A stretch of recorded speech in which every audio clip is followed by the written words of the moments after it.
Hello, I am Dr. Sigar Kanti.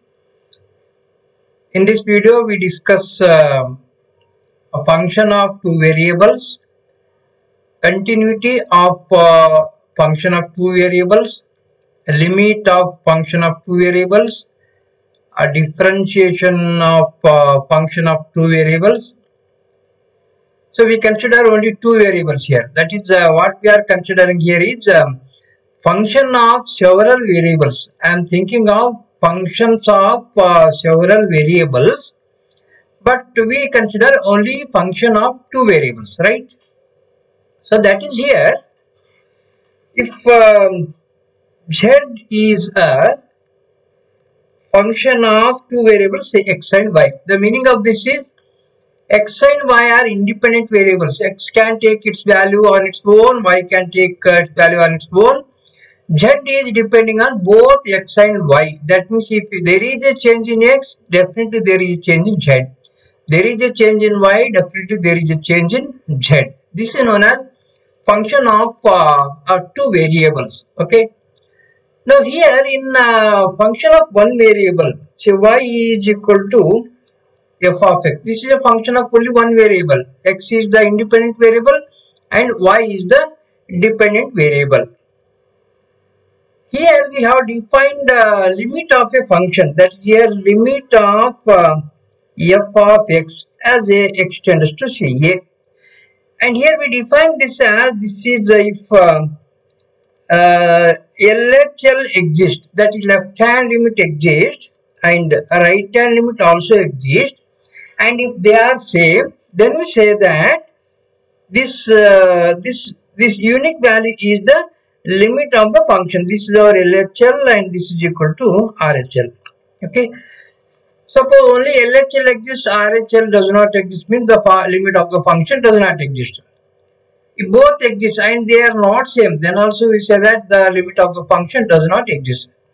So here what is left hand limit and right hand limit is, say this is our x-axis. Here we have x is equal to a. Okay. And here x tends to a means x tends from the right also. That is here x takes the values greater than a and it is tending to a. It is coming to a. This is known as the right hand limit. X takes the values greater than a and tending to a. This is known as the right hand limit. And suppose x takes the values less than a and if it is tending to a, then we say that x tends to a from the left. Okay, this is the left hand and this is the right hand. As x tends to a from left is same as x tends to a from the right, then we say that the limit of the function exists. Otherwise, the limit of the function does not exist. This is if there is only one variable. If there are two variables, that is x and y are the variables, then here this is our x-axis, this is our y-axis. Okay, x-axis, y-axis, and the origin here, and a point is here. So that is, this is the point here. This point is ordered pair a comma b.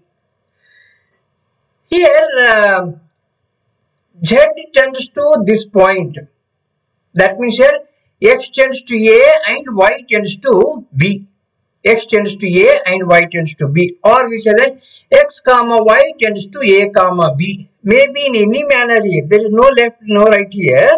Suppose if we draw a circle here, then x comma y tends to a comma b from this line, or from this line, or from this line, or from this line, or from this line, or from this line, or from some curve here. Okay, in any manner, if x comma y tends to a comma b, in all those ways, if the value is same, then we say that the limit of the function exists. So here, while defining the limit of a function here in function of one variable, what is the definition? Mathematical definition is a function f of x is said to tend to limit L limit L if given epsilon greater than 0, there exists delta greater than 0 such that mod of f of x minus L is less than epsilon whenever mod of x minus a is less than delta. So that means here the overall meaning of limit existence of the limit is nothing but if you make this epsilon smaller and smaller, that means the difference is smaller and smaller. That means here fx is closer and closer to L. That is here if f of x is nearly equal to L, then you say that limit of the function is equal to L. So here we take, and here x minus a is less than delta. With respect to epsilon, correspondingly there exists one delta here. That is here the difference between these two x and a is less than delta. That is x is very close to a. That is here x is very close to a, then fx is very close to L. Then we say that L is the limit of the function. So here how to take here? So this circle is here. We can write like this: limit of this function exists. That is in the similar way, a function f of x comma y said to tend to limit L if given epsilon greater than 0, there exists delta greater than 0 such that mod of f of x comma y minus L less than epsilon. This is when mod of x minus a comma b, if I write, then this is nothing but a circle. Okay, so that is here. This is when we write like this: root of x minus a square plus y minus b square is less than delta. Okay, so that means here the z tends to that is x comma y tends to a comma b in any manner. The value of that f of x comma y tends to the limit L means if f of x comma y is very close to L. If I take this epsilon very small quantity, then f of x comma y is very close to L. And here the meaning of this is x comma y, the distance between x comma y and a comma b must be less than delta. That is here that z tends to a comma b, the x comma y tends to a comma b in any manner from this one here. So that is here, if I make this epsilon very small quantity, then correspondingly there exists a circle here. Suppose if I take epsilon is equal to 10, then we may get very big circle here, right? Then big circle such that the difference between x comma y, the distance between x comma y and a comma b is less than some delta. Okay, there exists some delta here. And if if I make this epsilon very smaller, this becomes smaller. That means here we have to go the smaller circle. So then we say that the limit of the function exists, and here we write this as limit of f of x comma y as x comma y tends to a comma b. Okay, this is the notation. This is equal to L. The meaning of this is that the general point x comma y is very close to the point a comma b. Then the value of the function f of x comma y is very close to L. This is the limit of the function. Okay, and continuity of the function. I'll go to the next page. Continuity of the function.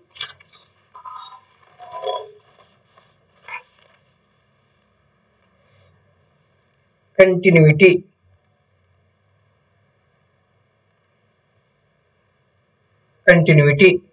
Okay. Here, in a function of one variable, we write like this: limit of f of x as x tends to a is equal to f of a. So that means here, limit of the function exists. Value of the function also exists. So left hand side is the limit of the function and right hand side is the value of the function. Both exist, and if they are equal, then we say that the function is continuous at x equal to a. The function is continuous at x equal to a. Similarly, we write, if the function is a function of two variables, then continuity we write like this: a function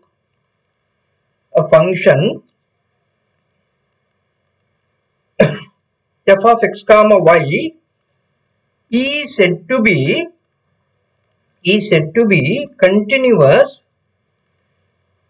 continuous at the point say a comma b if limit of f of x comma y as x comma y tends to a comma b is equal to f of a comma b. So this is continuity.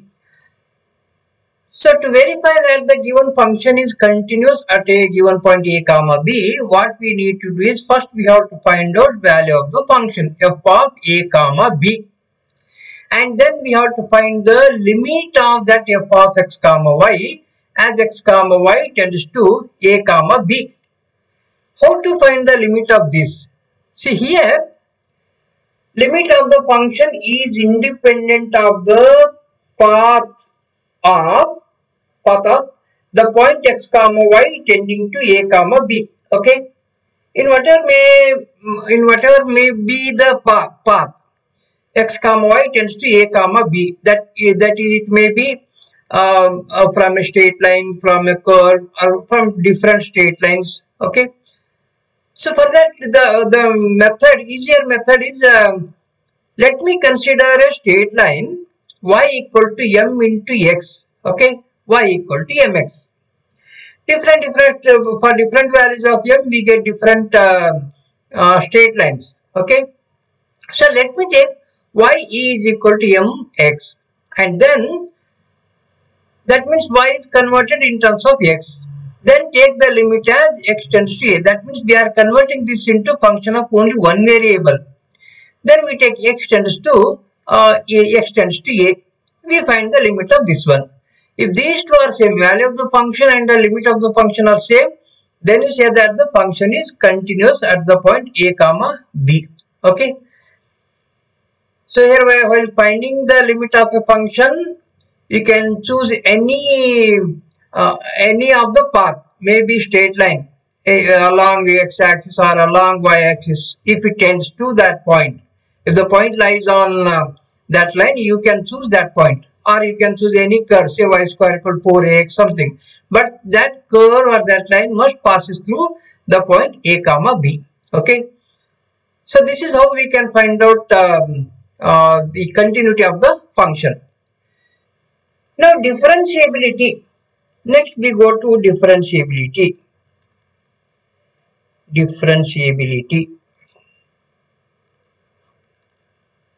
So in two dimension we write like this here.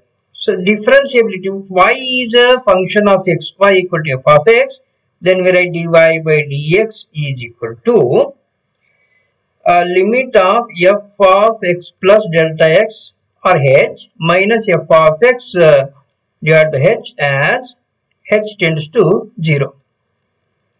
Okay. So this is our dy by dx, that is here x changes to x plus h, then correspondingly y changes to y plus some k.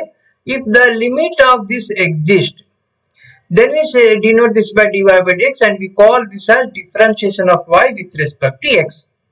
But here function in two variables, we have function is a function of two variables x comma y.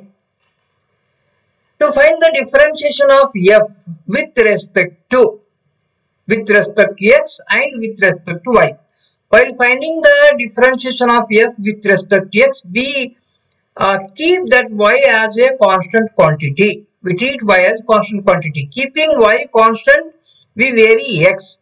Then we find its derivative, and it is denoted by dou f by dou x. Similarly, to find the differentiation of f with respect to y, we keep x as a constant quantity and we vary y. Then we find the limit, and it is denoted by dou f by dou y. So that is here differentiation of f with respect to x is denoted by dou f by dou x, and this is equal to limit h tends to 0 f of x plus h comma y minus f of x comma y divided by h. See, here we are changing only in, there is change in only in x. Okay, there is no change in y. That is, we are keeping y as a constant quantity. So this is denoted by dou f by dou x. Okay. Then similarly, dou f by dou y, this is equal to, here we vary in y. So that is here limit h tends to 0 f of x comma y plus k, sorry, I will take k tends to 0 here, y plus k minus f of x comma y divided by k. Okay. So here x is kept constant here. There is no change in x. Only the change is in y plus k y. And if this limit exists, then we denote this by dou f by dou y, and we call this as the partial derivative. So these are known as the partial derivative.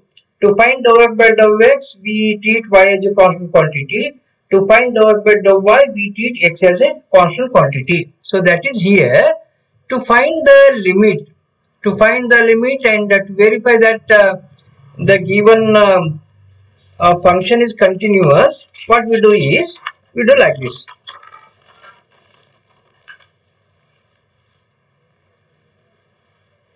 So that is here to find the limit of f of x comma y is equal to something here as x comma y tends to a comma b.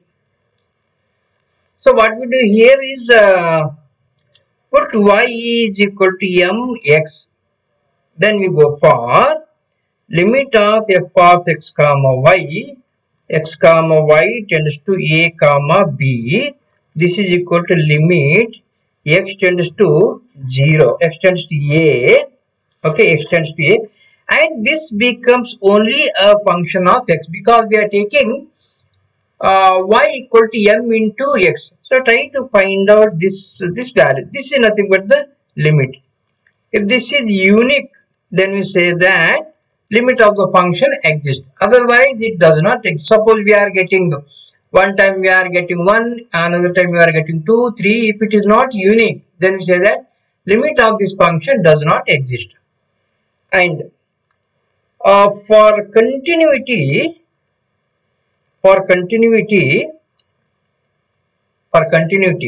so we find out this first, f of x, limit of f of x comma y as x comma y tends to a comma b. This is 1. And also we find f of a comma b. Okay. Now here, if limit of f of x comma y as x comma y tends to a comma b is equal to f of a comma b, then we say that f of x comma y is continuous at x comma y is equal to a comma b. Otherwise, it is not continuous. And for differentiability, to find this one, treat y constant. treat y constant. And to find dou f by dou y, treat x constant. Okay. So this is how we can find out limit of function and the continuity, differentiability of function of two variables. Okay. Okay. Thank you. I'll stop here.